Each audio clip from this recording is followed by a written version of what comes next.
Hello दोस्तों, मैं हूँ एस्ट्रोलॉजर अनुपम कुमार वैकुंठ एस्ट्रो से। और आज मैं अभी एक कहानी महाभारत काल की मुझे भी ध्यान आई, तो मैंने सोचा वो कहानी आप लोग के साथ शेयर करूँ। बहुत ही अच्छी कहानी है और स्माइल देने वाली है।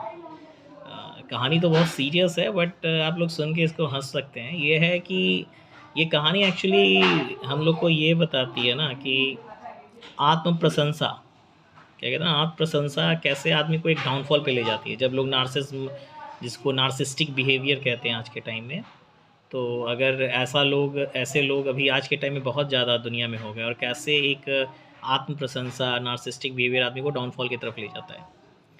तो ये बेस्ड है, मतलब इस कहानी से आपको आत्म प्रशंसा से जुड़ी हुई एक कहानी मिलेगी जो शास्त्र में कही गई है।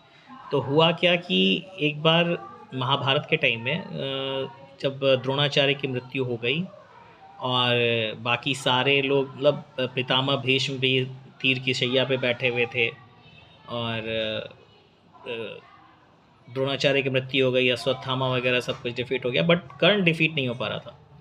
कर्ण जो था वो बहुत ही विध्वंस मचाया हुआ था, और उनके पास, कौरवों के पास, सॉरी फॉर इंटरप्शन, सो कर्ण विध्वंस मचा के रखा हुआ था और उसे कोई हरा नहीं पा रहा था। और इस पूरे महाभारत के युद्ध में एक कृष्ण जी ऐसे थे जो इतने बड़े कूटनीतिज्ञ थे, डिप्लोमैट थे, जो बिना हथियार उठाए क्षमता रखते थे कि वो इस पूरे युद्ध को ख़त्म कर सकें।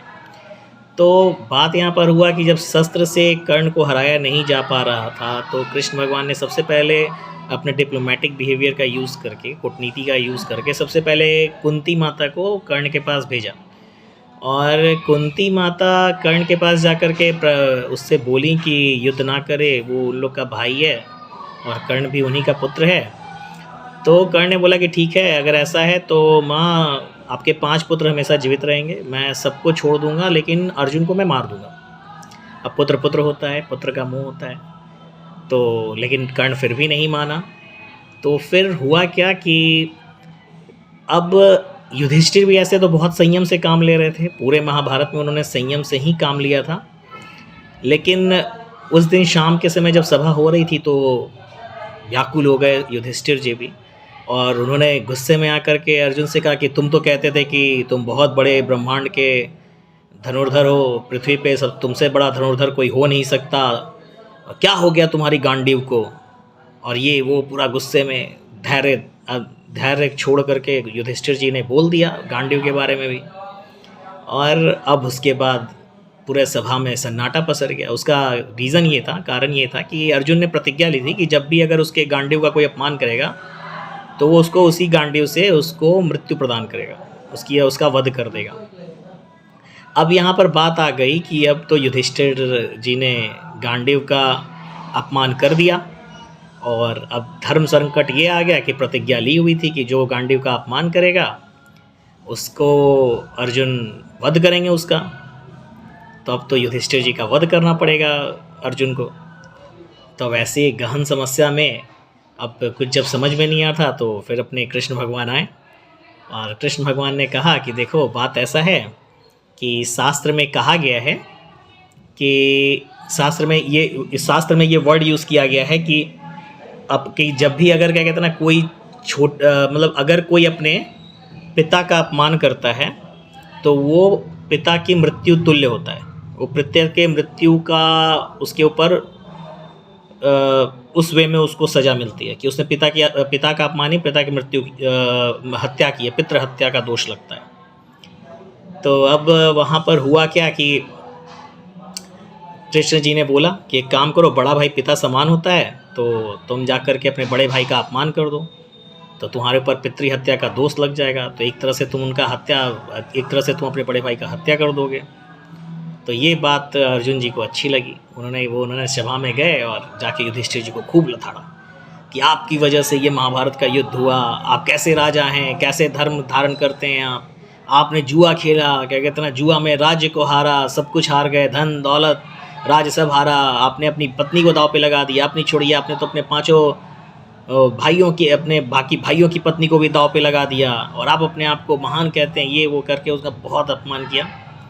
तो इस अपमान के बाद अब युधिष्ठिर जी क्या कहते हैं, अब युधिष्ठिर जी का पितृहत्या का तो हो गया हिसाब कि अब युधिष्ठिर जी का वध नहीं करना पड़ा क्योंकि उन्होंने पितृहत्या कर दी थी।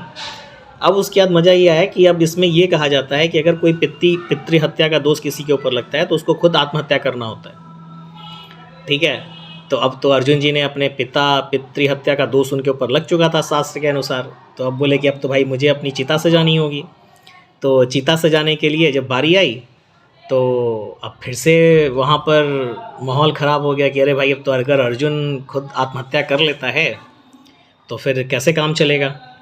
तो अपने कृष्ण भगवान तो हमेशा अवेलेबल होते हैं, उन्होंने उपाय निकाला कि देखो ऐसा कहा गया है कि अगर कोई व्यक्ति, शास्त्र में ऐसा कहा गया है कि अगर कोई व्यक्ति आत्म प्रशंसा करता है तो वो भी आत्महत्या के समान होता है।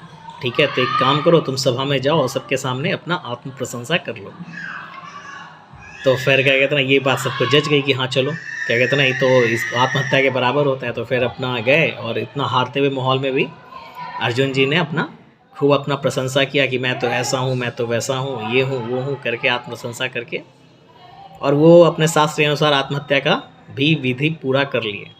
तो यहाँ पर ओवरऑल यही कहा गया है, इस कहानी के माध्यम से समझाया गया है कि ये हमेशा से शास्त्र में कहा गया है कि जो आत्म प्रशंसा होता है वो एक आत्महत्या के बराबर होता है और व्यक्ति को डाउनफॉल की ओर ले जाता है। सो आदमी को एक नार्सिस्टिक बिहेवियर में नहीं होना चाहिए कि खुद की बड़ाई कर रहे हैं, खुद का काम कर रहे हैं। हमेशा जहाँ सीखने को मिले वहाँ से सीखिए, जहाँ आप नहीं जानते हैं तो बताइए कि हाँ, आप एक्सेप्ट कीजिए कि हाँ मैं ये नहीं जानता हूँ या मैं जानता हूँ। हर जगह आपको सुपीरियर बनने की ज़रूरत नहीं है, आप अपने फील्ड के मास्टर हो सकते हैं, कोई और होगा जो आप किसी और फील्ड का मास्टर होगा, और एक दूसरे की सहायता से ही दुनिया चलती है। Thank you.